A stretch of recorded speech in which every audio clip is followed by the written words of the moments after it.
शिक्षण विभाग शाळा डिजिटल करत असल्याचा गवगवा करत आहे, मात्र भंडारा जिल्ह्यात शाळांची दुरवस्था पाहायला मिळत आहे। त्यामुळे गरिबांच्या मुलांना शिक्षणाचा अधिकार नाही का असा प्रश्न उपस्थित होत आहे। पवनी शहरातील नगर परिषद संजना डिजिटल उर्दू शाळा आहे।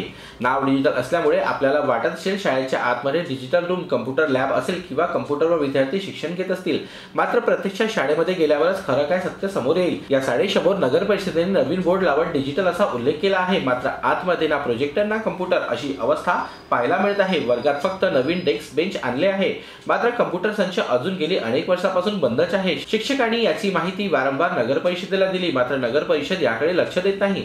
त्यामुळे विद्यार्थ्यांच्या भविष्याचा काय असा प्रश्न उपस्थित केला जात आहे। क्या बताएंगे, यहाँ तो डिजिटल स्कूल करके नाम लिखा है। डिजिटल के नाम पर आज की जो जदीदियत जो तर्ज तालीम है वो सारी सुविधाएं होना यहाँ पर बहुत ज़रूरी है, लेकिन नाम डिजिटल हुआ है, लेकिन डिजिटल के नाम पर जो सुविधाएं यहाँ पर मुहैया कराई जानी चाहिए थी वो थोड़ी नहीं है।